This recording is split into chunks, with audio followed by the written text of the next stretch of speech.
மற்றும் இங்கே வீற்றிருக்கிற நம் அனைவரும் மீதும் அல்லாஹ்வுடைய அன்பும் அருளும் என்றென்றும் குறைவின்றி நிறைவாக நிலவும்.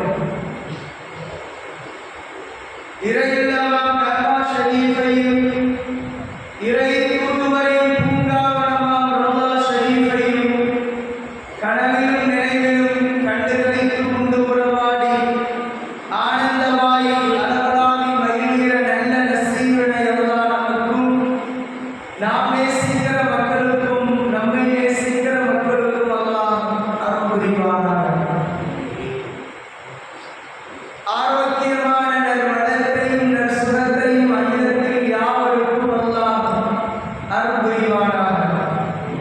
பெரும்பு கொண்ட பெரியவர்களே, நன்றிக்குரிய ஜமாத்தினர்களே, புனிதம் நிறைந்த இந்த வெள்ளி வேளையில்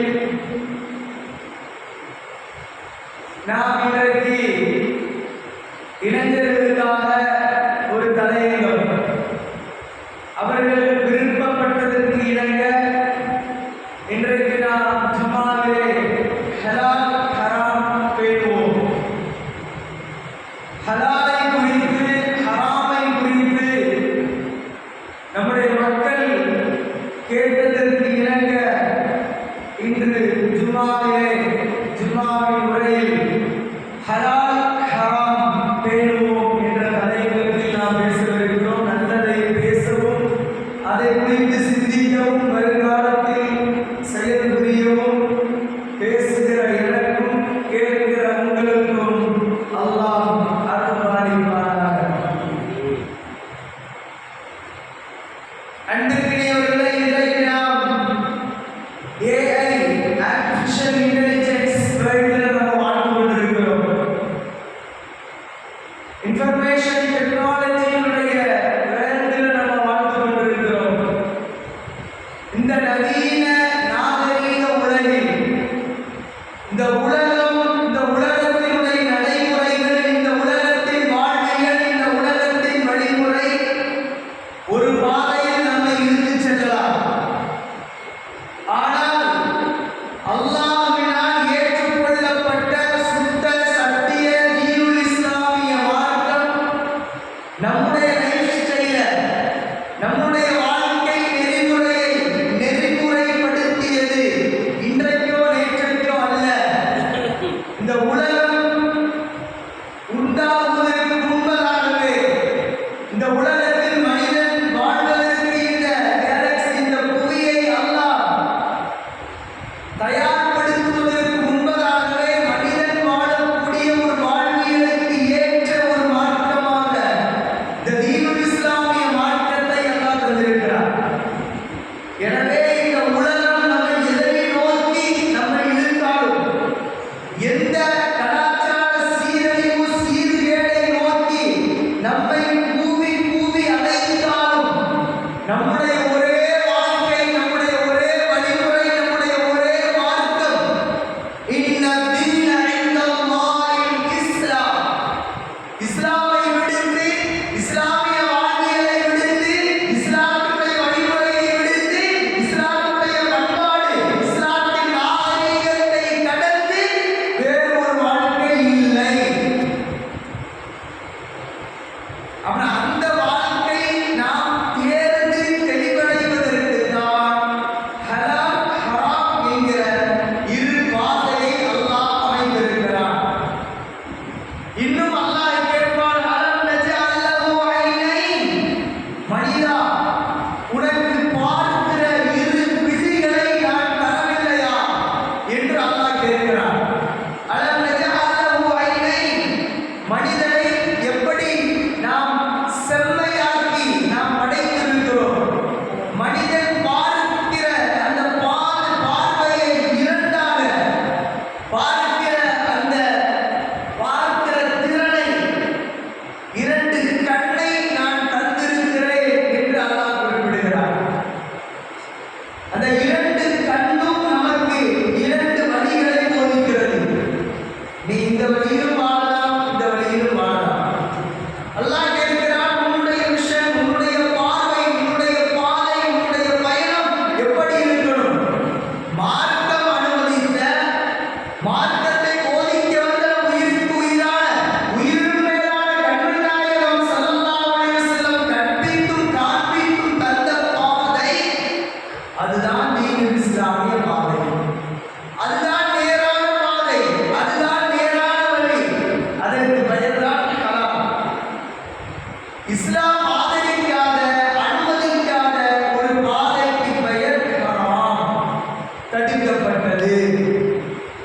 இந்துக்களுக்கு தடை செய்யப்பட்ட பகுதி. வேற ஹலால் ஹராம்னா ஒரு பெரிய ஒரு விஷயம் இல்லை. இன்னும் நம்முடைய பிற சமய சகோதரர்களுக்கு நாம் சகஜமாக பழகக்கூடிய நம்முடைய நட்பின் வட்டாரங்களிலே நம்முடைய மக்களுக்கு சொல்ல வேண்டிய விஷயம் என்னன்னா, ஹலால் ஹராம் அப்படின்னா ஹலால் அப்படின்னா அவங்க வேற மாதிரி விளங்கியிருக்கிறாங்க.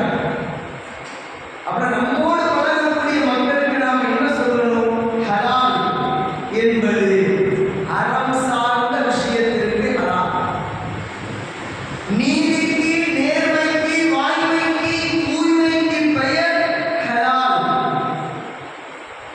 அநியாயம், அட்டுழியம், வரம்பு மீறுதல், அடாவடித்தனம் இதற்கு பெயர் ஹராம்.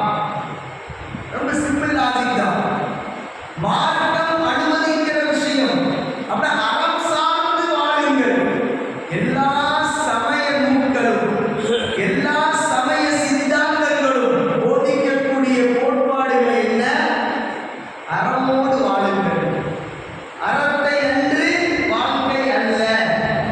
அறத்தை நிலைநாட்ட நீங்கள் வாழுங்கள். அடுத்தவர்களுக்கு உதவி செய்யுங்கள். நல்ல வழியில் பயணியுங்கள். நல்ல பாதையில் செல்வீர்கள். இதைத்தான் எல்லா சமயமும் போதிக்கிறது.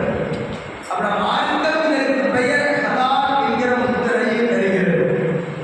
அப்புறம் ஹலால் ஹராம் என்கிற விஷயங்கள் நாம் உண்ணக்கூடிய உணவில் மாத்திரமல்ல, நாம் உடுக்கக்கூடிய உடையில், நாம் குடிக்கக்கூடிய குடிபானத்தில், நாம் செலவெடுக்கிற மணித்தியாலங்கள், மணித்துளிகளில், நாம் பயன்படுத்துகிற பொருளில், நமக்காக பயன்படுத்தப்படவிருக்கிற பொருளில், நமக்காக பயன்படுத்துவதற்குண்டான நேர காலங்களில் அனைத்திலும் ஹராம் ஹலால் இருக்கிறது.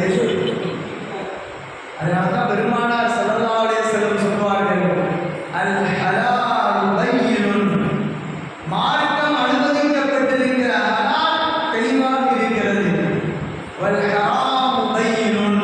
தடுக்கப்பட்ட விஷயம் உங்களுக்கு தெளிவுபட எடுத்து இயம்பப்பட்டுள்ளது.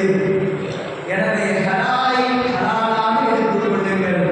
ஹராமை ஹராமாக எடுத்து தவிர்த்து வாழுங்கள். இந்த இரண்டுக்கு மத்தியிலே இருக்கக்கூடிய முத்தஷாபிஹ் என்று சொல்வார்கள். குழப்பமான ஒரு விஷயம், ஒரு குழப்பமான ஒரு சூழல் ஏற்படுகிறது. இதை சாப்பிடலாமா வேண்டாமா, இந்த விஷயத்துக்கு நம்ம போகலாமா வேண்டாமா அப்படின்னு நம்மளுடைய மனம் நெருடல் ஏற்பட்டால் அதை விட்டு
வேர்ல்ட் ஹெல்த் ஆர்கனைசேஷன் நமக்கு சொல்லித் தரக்கூடிய விஷயம் என்ன? நாம் உட்கொள்ளக்கூடிய உணவிற்கும் நம்முடைய ஆட்டிடியூட், நம்முடைய பிஹேவியர், மனிதனுடைய அந்த பழக்க வழக்கங்களுக்கும் ஒரு தொடர்பு இருக்கிறது.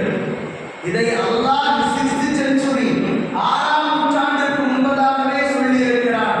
குலு மினத் தய்யிபாத், நல்லதை சாப்பிடுங்கள். நல்லதை சாப்பிடுங்கள்னா அதற்கு முஃபஸ்ஸீர்கள் என்ன விளக்கம் சொல்றாங்க? ஹலால் முறையில், மார்க்கம் அனுமதிக்கிற முறையில் நீங்கள் சாப்பிடுங்கள். உங்களுடைய உணவை நீங்கள் எடுத்துக் கொள்ளுங்கள்.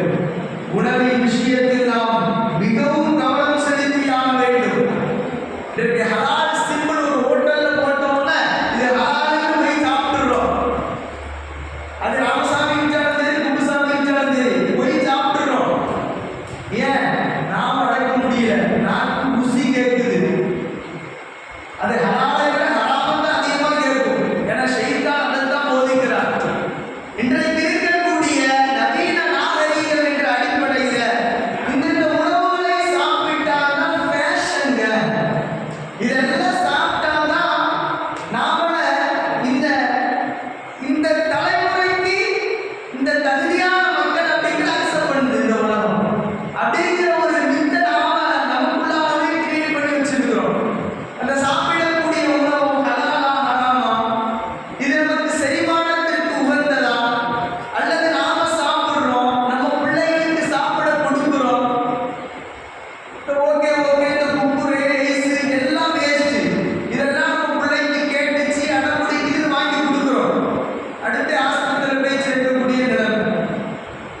அதுல என்னென்ன சேர்த்திருக்கிறான் அப்படிங்கிறது QR கோடை நமக்கு சொல்லித் தரும். எல்லா இலுமினாட்டிகளுடைய கையில நம்முடைய உணவுகள் அல்லாஹ்வை விட்டு, இஸ்லாத்தை விட்டு அப்புறமாக இருக்க வேண்டும் என்கிற ஒரு அண்டர்கிரவுண்ட் ஆபரேஷன்ல இன்றைக்கு உளவியல் அடிப்படையில் உணவில் போய் கொண்டிருக்கிறது.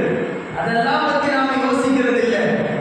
கண்டதே கோலம், கண்டதே காட்சி, கொண்டதே கோலம்னு வாழக்கூடிய வாழ்க்கை இஸ்லாத்தின் வாழ்க்கை அல்ல. அப்படின்னா அல்லாஹ் தெளிவா சொல்றான், நீங்கள் நல்லதை சாப்பிடுங்கள். நல்லதை சாப்பிடுங்கள்னா ஹலாலான விஷயத்தை நீங்கள் சாப்பிடுங்கள். இன்னைக்கு ஃப்ரூட் சிக்கன் சொல்றாங்க, இன்ஃப்ளூட் சிக்கன் சொல்றாங்க. அதெல்லாம் பதப்படுத்தப்பட்டு எத்தனை நாள் ஃப்ரிட்ஜில் வச்சிருக்குன்னு தெரியல. எங்கெங்க யாரு எப்படி அறுத்தாங்கன்னே தெரியல. அப்படின்னா அப்படியெல்லாம் இருக்கிற பட்சத்தில் நாம எப்படி சாப்பிட முடியும்? கொஞ்சம் யோசிச்சு பாருங்க. அதை ஒரு 12 மணி, ஒரு 1 மணிக்கு போல உட்கார்ந்து சாப்பிட்டுட்டு போட்டோ எடுத்து இந்த மவுண்ட் ரோட்ல அப்படி செல்ஃபி எடுத்து போட்டு ஸ்டேட்டஸ்ல போட்டா அது ஒரு கெத்து நாம நினைக்கிறோம். இந்த பிலாலெல்லாம் பாருங்க, மவுண்ட் ரோட் பிலால்ல ஒரு 2 மணி 3 மணி வரை அங்க உட்கார்ந்து இந்த டீக்கும் மண்ணுக்கும் உட்கார்ந்து செய்வாங்க. அந்த கூட்டம் அப்படி அளவு. அது என்ன அப்படின்னா அங்க போய் சாப்பிட்டா அது ஒரு ஸ்டைல் அப்படின்னு நம்ம நினைக்கிறோம். நல்லா யோசிக்கணும். ஒரு நாள் தூக்கம் தடைபடுகிறது என்றால் 4 நாள் நீங்க தூங்கினாலும் அந்த ஒரு இரவும் ஈடாகாது. இதெல்லாம் உடலை கெடுக்கக்கூடிய ஹராமான விஷயம். அப்படின்னா இதை இன்றைக்கு இந்த உலகம் நம்மை ஊதி அழைத்தாலும், இதை மாதிரி இப்படி இருந்தால்தான் ஒரு ஃபேஷன் அப்படின்னு சொன்னாலும் நமக்கு ஒரு வாழ்க்கையில் இருக்கிறது. அதுதான் ஹலால். அந்த ஹலாலான முறையில் உங்களுடைய உணவு பழக்க வழக்கங்களை நீங்கள் அமைத்துக் கொள்ளுங்கள். நபிகள் நாயகம் ஸல்லல்லாஹு அலைஹி வஸல்லம் நமக்கு சொல்லித் தந்தார்கள். இப்படி உண்ணக்கூடிய அந்த உணவினுடைய விஷயத்திலும், உடுத்தக்கூடிய ஆடையின் விஷயத்திலும், இன்னும் நாம் எதற்காக செலவழிக்கிறோம், எதற்காக நாம் நம்முடைய நேரத்தை பயன்படுத்துகிறோம் என்பதையும் நாம் யோசிக்கிறோம். அப்புறம் இவை அனைத்துமே அறம் சார்ந்த விஷயங்கள், ஹலாலான விஷயங்கள். இந்த ஹலாலான விஷயத்தை தான் அல்லாஹ் ரப்பல் ஆலமீன் நம்மிடமிருந்து எதிர்பார்க்கிறார். ஹராமான விஷயங்களை அல்லாஹ் தவிர்த்தும் தடை செய்தும் வாழும்படி நமக்கு அல்லாஹ் ஆணை பிறப்பிக்கிறார். இது அல்லாஹ்வுடைய நமக்கு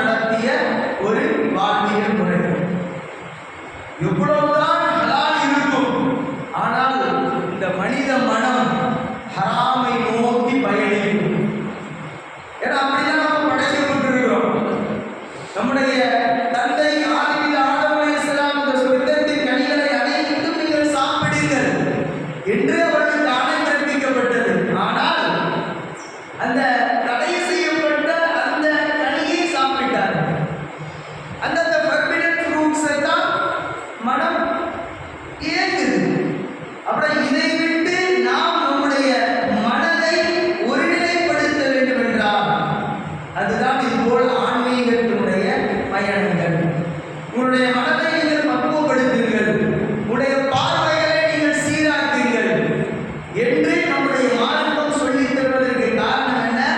ஹலால் ஹராமை நீங்கள் பேணி வாழுங்கள். இந்த இளைஞர்கள்லாம் முன்னால வாங்க, அப்படி சுத்துல சாதிட்டே இருந்தா நீங்க முன்னுக்கு வந்தாலும் சமுதாயம் முன்னுக்கு வரும். கொஞ்சம் முன்னால வாங்க. அப்புறம் நம்முடைய பார்வைகள், நம்முடைய பழக்க வழக்கங்கள், நம்முடைய வாழ்க்கைகள் அனைத்தும் எப்படி இருக்கணுங்க? ஹலாலான முறையில் இருக்கணும். ஹராமான முறையில் இருக்குமா? இருக்கும். இல்லைன்னா யாரும் சொல்ல முடியாது.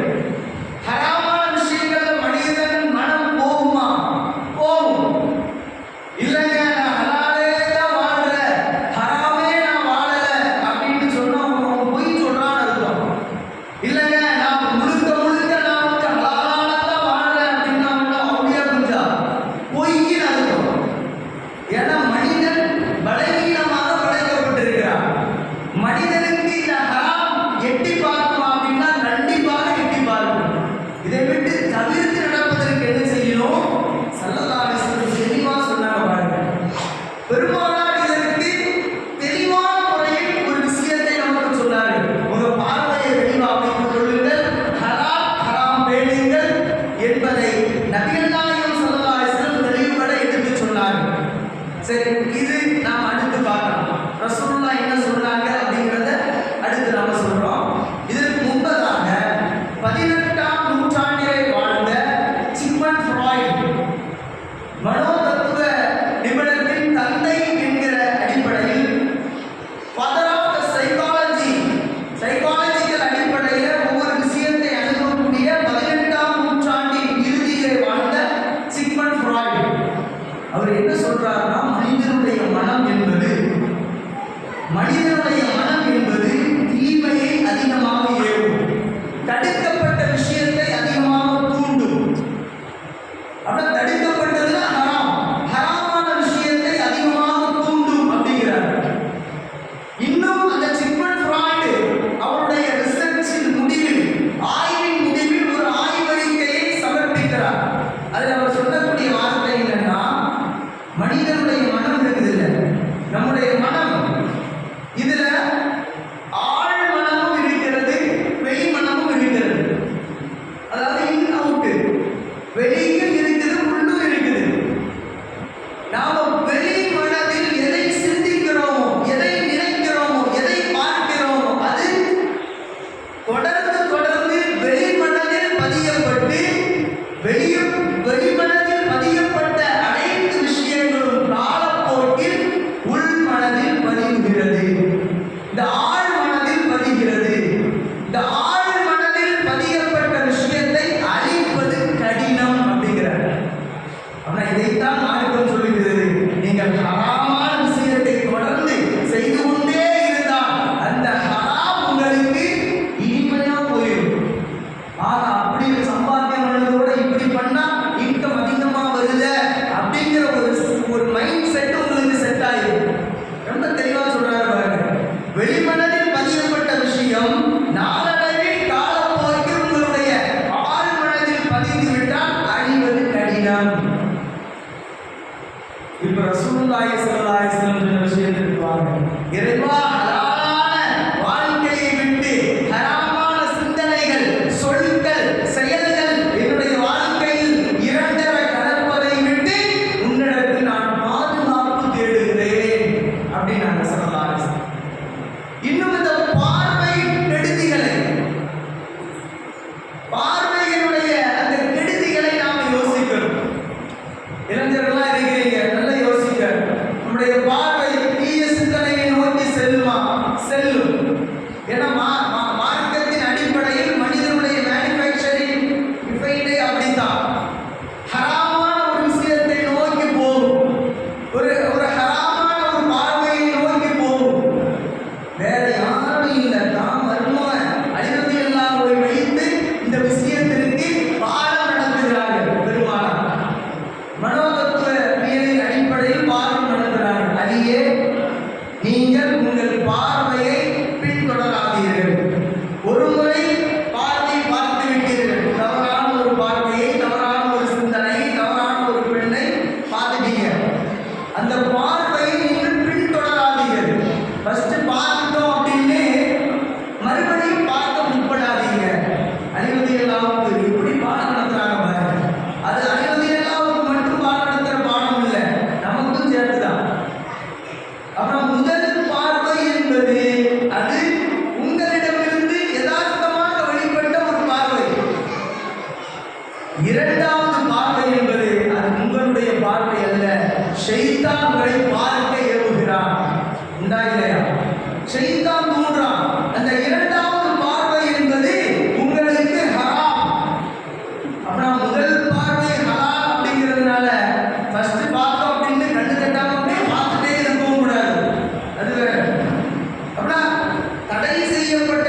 இந்த ஹலால் ஹராமை உணர்ந்து வாழக்கூடிய ஒரு நல்ல வாழ்வியலை அல்லாஹ் பேசுகிற எனக்கும் கேட்கிற உங்களுக்கும் அல்லாஹ் நசீபை தருவானாக.